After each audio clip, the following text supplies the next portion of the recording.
of your little pause here. You know, we talk about the use of all those elements of power. Well, the one element of power that we have not discussed, you've got diplomatic, economic, and military, is informational. And that's what, frankly, we're contributing to right now. I'm here, you are in the middle of this broadcast taking a pause because you're getting a feed. You get a chance to describe that. That type of dissemination has a very powerful effect, to Mark Hertling's point, which is, what's the rest of the world? What's the neighborhood doing, and what's the rest of the world doing?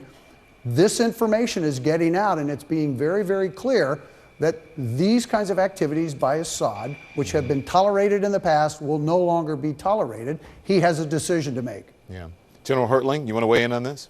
Yeah, let me weigh in on that, because Spider's exactly right. There are a couple of people who are going to be watching that information, and it backs up what Nikki Haley said in the UN earlier today and yesterday.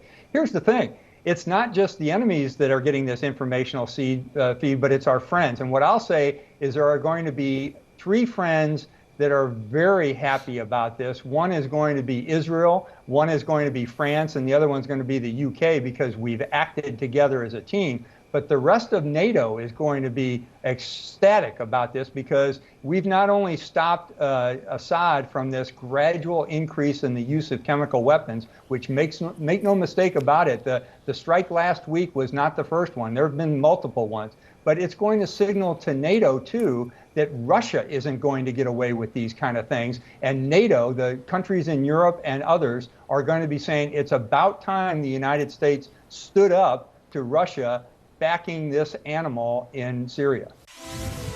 You're watching CNN. I'm Don Lemon. We're back with our breaking news tonight. President Trump ordering strikes on the Syrian regime's chemical weapons facilities in coordination with France and the United Kingdom in response to a chemical weapons attack last weekend. Let's bring in now CNN's chief national security correspondent, Mr. Jim Sciutto. Jim, thanks for joining us again. A lot of information came out from the Pentagon briefing tonight. What stood out most to you?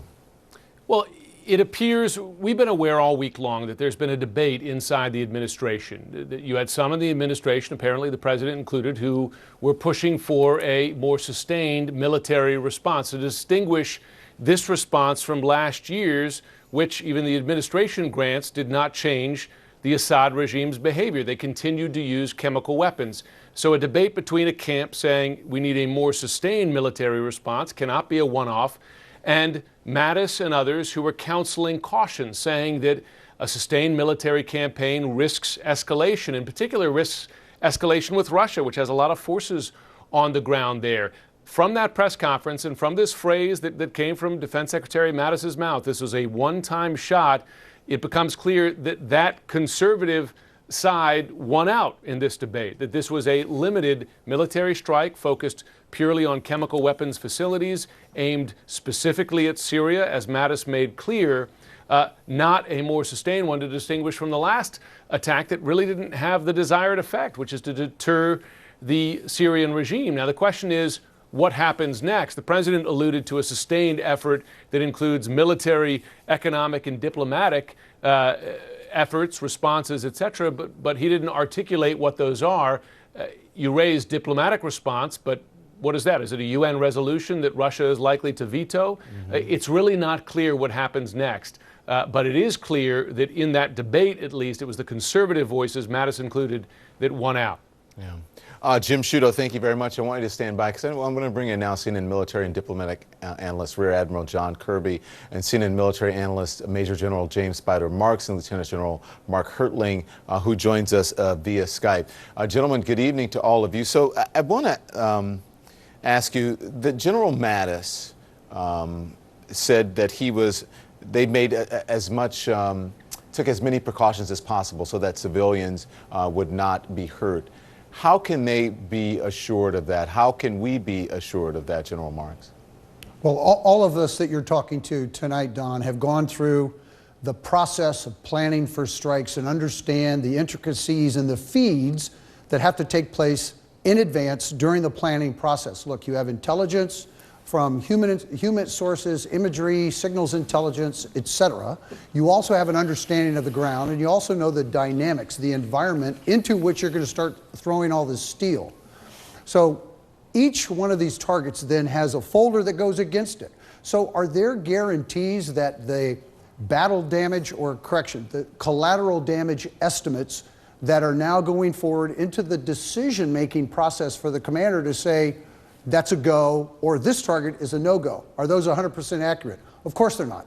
The enemy does everything in its power to deny us this type of clarity and information.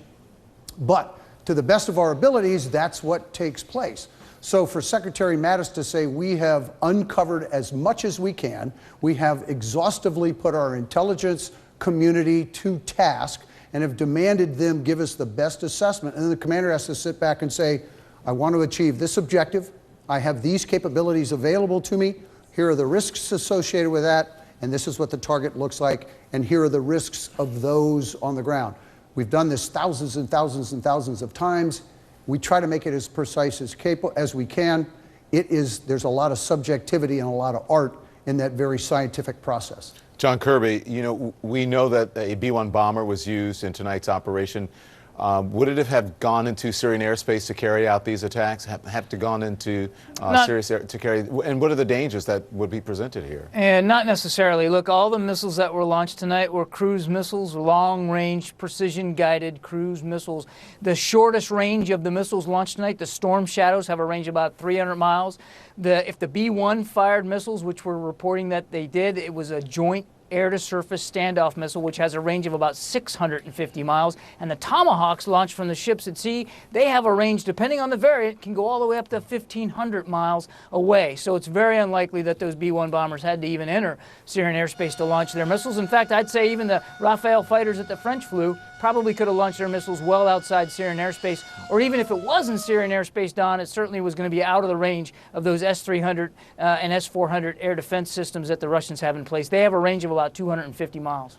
I want to bring in General Hertling now. General, in the strike from a year ago, because only cruise missiles were used, are any new risks in using aircraft in this operation?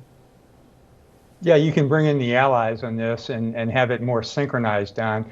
But what I'd like to do, if I could, go back to what Spider just said, because that's critically important.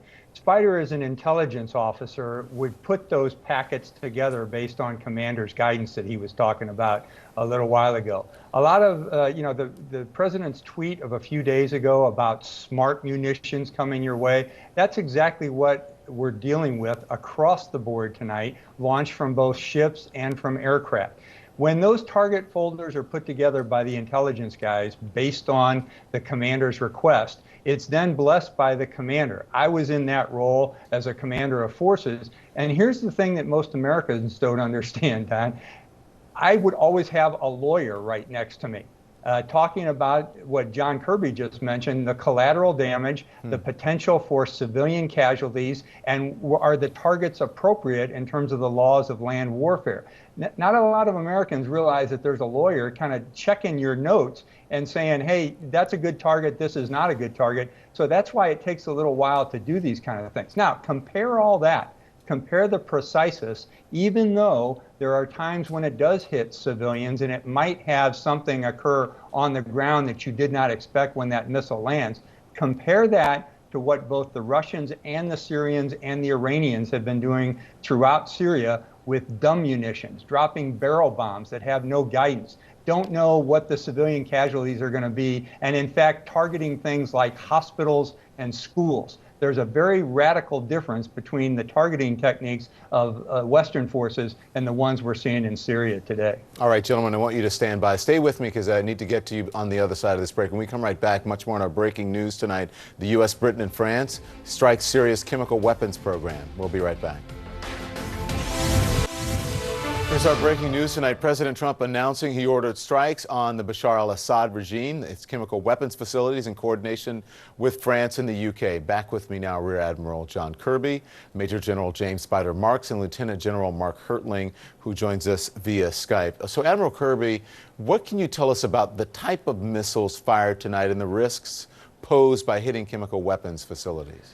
Again, these were all cruise missiles. They're very, very accurate, GPS enabled. The one that the B-1 bomber launches, it has something called automatic target recognition in the homing phase, so it can be very, very precise in what it hits. It can even change targets as it moves in on it. So very, very precise. And when you're going after particularly chemical weapon sites, you want to almost be so precise you're hitting a certain part of a target, not necessarily just the whole target. And you heard General Dunford talk about this tonight, that they were extraordinarily careful in the targets they chose and in the way they hit those targets. So we're going to learn a lot more tomorrow when the Pentagon briefs on their battle damage assessment and we see exactly not only what they hit, but how they hit it. But as you recall, Don, remember back a year ago when we struck that airfield, we cratered the runway, those Tomahawks did, and they hit some bunkers, but not all the bunkers. And they were able to very, very clearly discriminate targets inside a very small geographic area. So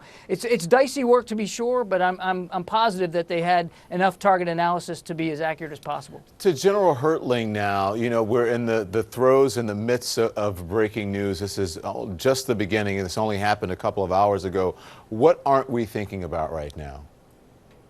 Wow, Don, that is the question that every commander asks themselves. What am I missing right now? What's going to happen next? As John just said, you're certainly going to have the BDA, the bomb damage assessment, tomorrow morning when daylight comes around, and they can pass some satellites or some air-breathing platforms, airplanes over the area to see what they hit and get some feedback on what they hit. But what I would be thinking about right now is, what's the enemy doing?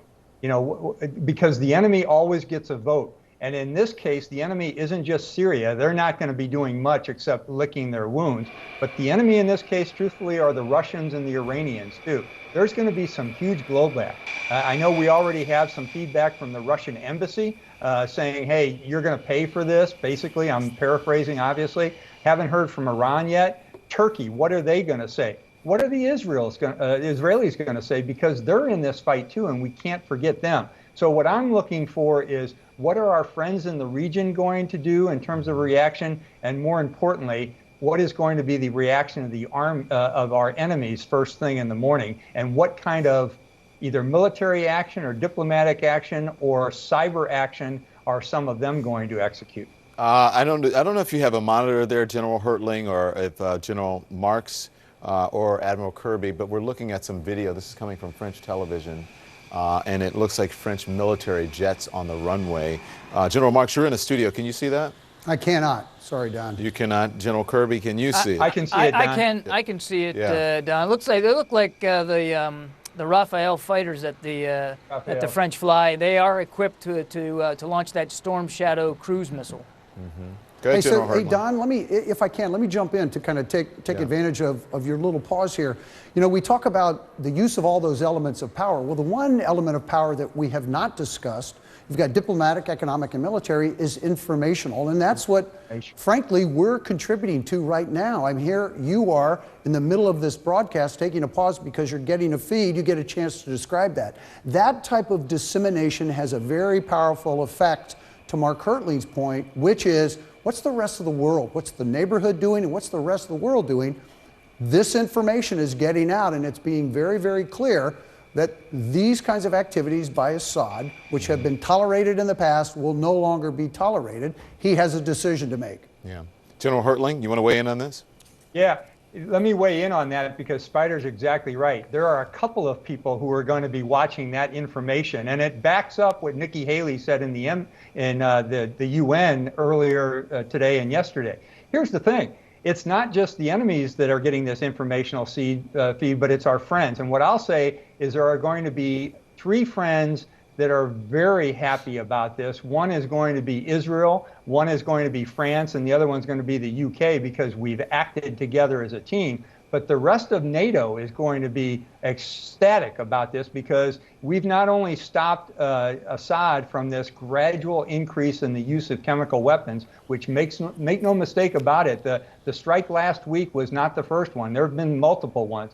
But it's going to signal to NATO, too, that Russia isn't going to get away with these kind of things. And NATO, the countries in Europe and others, are going to be saying it's about time the United States stood up to Russia backing this animal in Syria. Hey, Gentlemen, Mark, you know, I'm sorry, Don. yeah, I got to get to the break, General. Sure. Stand by. When we come back, much more in our breaking news. The United States and its allies launching airstrikes tonight on Syria's chemical weapons program. We'll be right back.